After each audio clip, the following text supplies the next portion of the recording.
It's 8:35 here on the morning launch, and I'm in the studio with some representatives. We're going to talk about some vehicle safety this morning, all sorts of different vehicles, in fact. You know what's been going on lately. You've heard the news, right? There's been a lot of things happening. So this morning we're going to chat with Staff Sergeant Fowler from POV Licensing. Staff Sergeant, welcome. Good morning. Happy to have you here. And then our other guys want to introduce themselves. Who we got?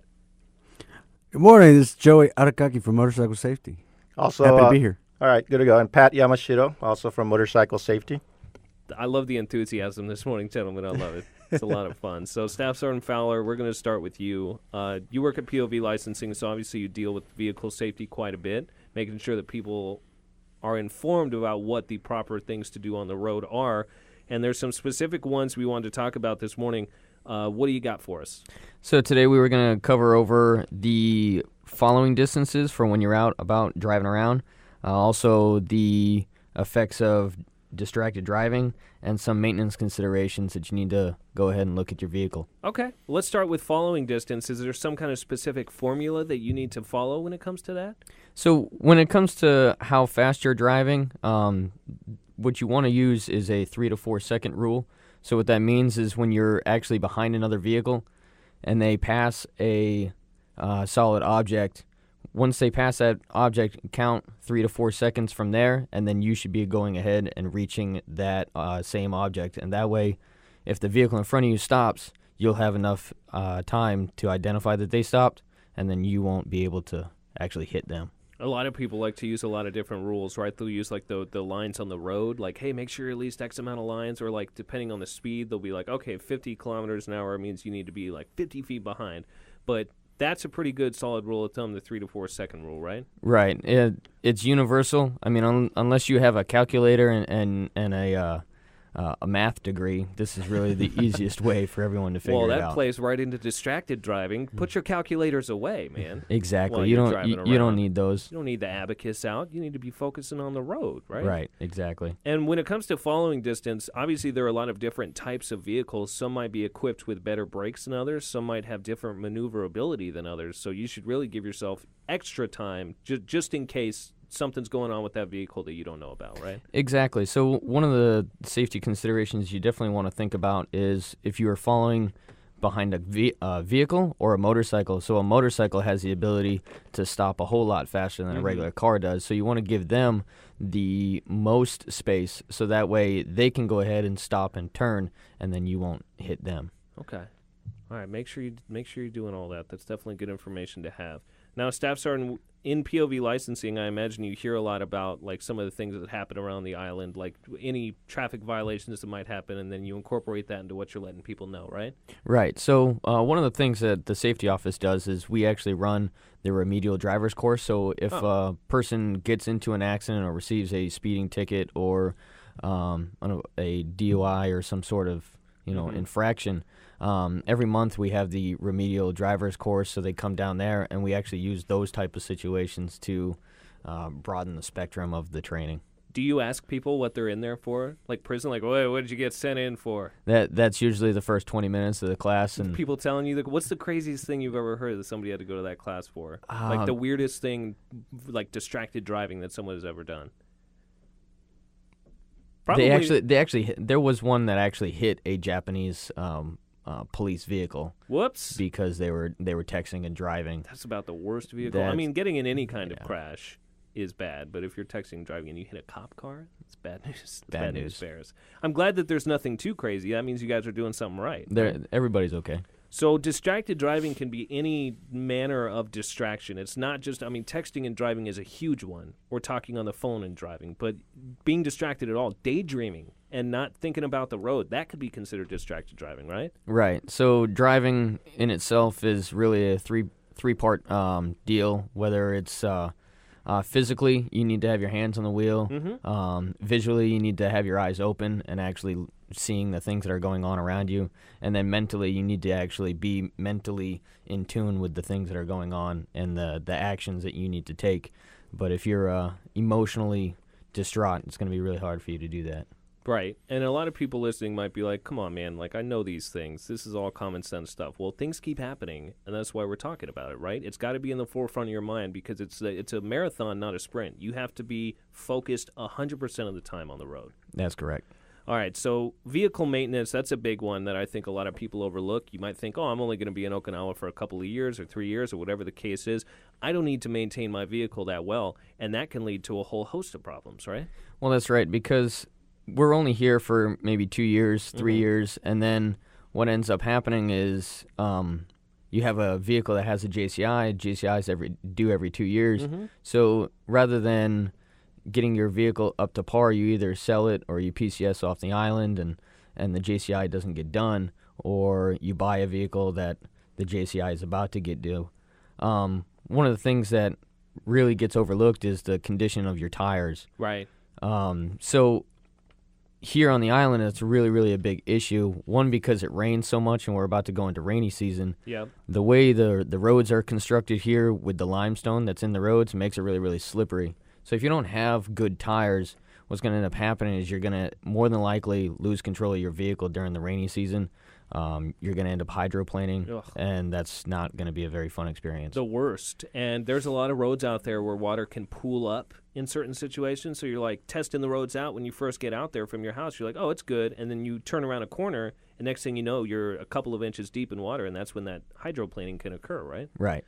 So bald tires is a bad one, and people, like I said, because they're on such short time, they might even be willing to let little things that are wrong go, like bald tires or like, your blinker's shooting flames out for some reason. Even though that's cool, it's unsafe. Right.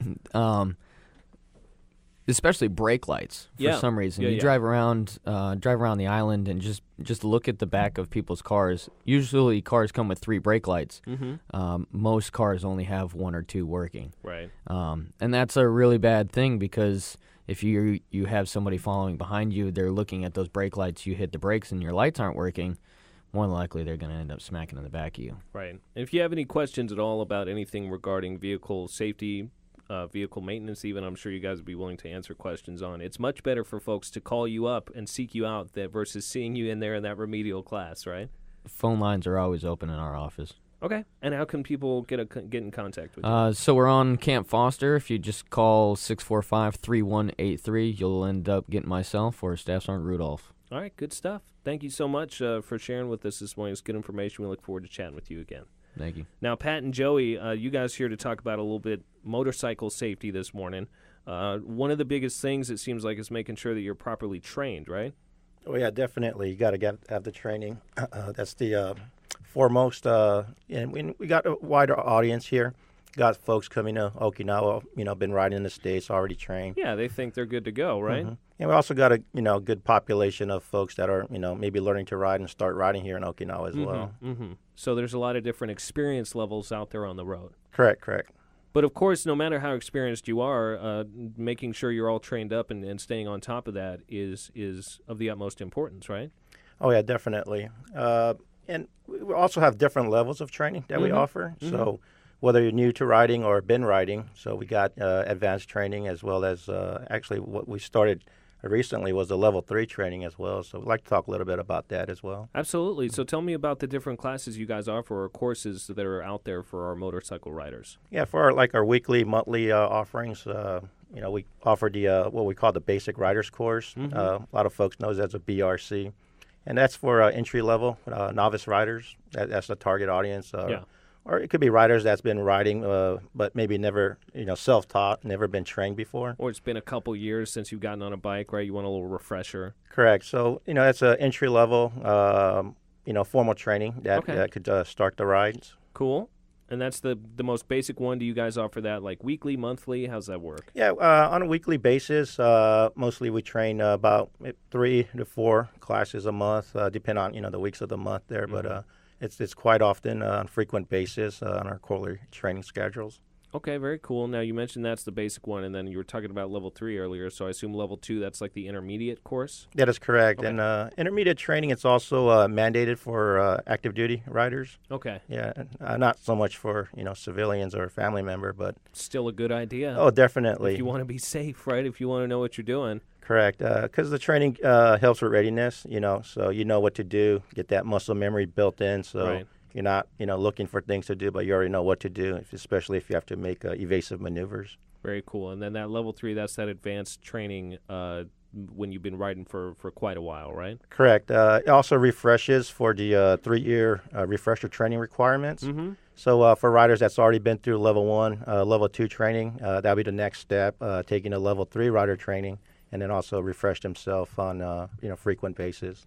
Now, how do people sign up for these classes? They just hit you guys up at the motorcycle safety office? Yeah, they can hit us up. Also, we have the NavyMotorcycleRider.com address. It's actually global. Oh, cool. But so they can pretty much tap into the internet and get themselves enrolled into a class. Now, a lot of people might be thinking motorcycle safety is in the business of telling people what not to do, but you guys love riding motorcycles. You just want to make sure that people are doing it properly.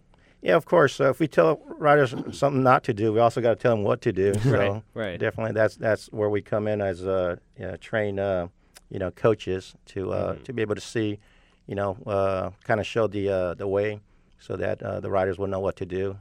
Yeah. Obviously, the biggest thing you want to avoid is getting into some sort of accident. And like Staff Sergeant Fowler was mentioning, the limestone roads out here, I bet that presents a whole host of problems for motorcycle riders when the roads get slick. Yeah, definitely. And it kind of, the 2-wheel, 4-wheel, it all comes in line with everything Staff Sergeant Fowler also mentioned. Of course, you can't be too distracted when you're operating your motorcycle, being on 2 wheels.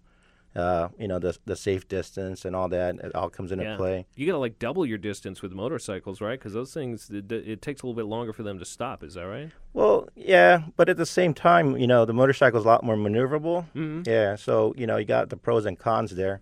But what we have up against us is, because there's a lot more, passenger cars on the road. Right. And, they could be distracted, Right. While they're driving. So, for most part, you're on a motorcycle, you've got, your hands on the handlebars, on your hand grip. Yeah. Both hands, hopefully, so that they'll be able to, It's out there low riding it. Oh, yeah. It's unsafe. Yeah, It's definitely. very unsafe. And boy, I tell you, out on the roads, I see a lot of scooter riders and motorcycle riders just weaving in and out of traffic or just riding along the lines that are painted on the road. That can be super dangerous as well, I would imagine. Yeah, that is, and that was one of the things we also wanted to talk about. What was kind of happening locally. Yeah. So you got vehicles, I guess, what you would consider would be like filtering through, traffic. Sure. Which could be a dangerous situations where get entangled with the cars that's maybe turning left or right into a side street or even at an intersection. So people who like to ride motorcycles generally like to do so fast, and if you're going through stopped cars at a stoplight to get up to the front, I've had whizzing by, people going by blowing my hat off and stuff like that. That's not a good practice to be in. Not a good practice, not a good manner. Yeah, and then for the most part, that's also part of defensive driving or riding as well. Mm-hmm. So the riders that are doing that, they shouldn't be doing that, and at the same time, unfortunately, we're gonna have to look out for both aspects, especially if folks are not in compliance. So most definitely. Yeah. And I imagine you guys are always open for questions as well. People to hit you up, ask you any questions, or sign up for any of the trainings that you guys offer. Yeah, that is correct. We do get a lot of questions. Of course, you get folks that may be new to the island, so some of the repeated question, but it's usually a first time that they're asking that question, and we're definitely there to answer any question that they may have in relation to motorcycle rider training. You offer those level 1, level 2, level 3 trainings. Do you offer other courses, or you guys ever do any other events or anything like that? Yeah, as far as events goes, of course, from safety stand down, or if a command or unit would like, for us to come out to speak on some in subject motorcycle, we're definitely available for that as well. Great. I really appreciate you guys stopping by this morning as well. As we start to wrap things up here, guys, we just want to make sure everyone's staying safe out there on the roads, so we can get the mission done and so we can enjoy life, right? All right, guys, thanks so much for stopping by.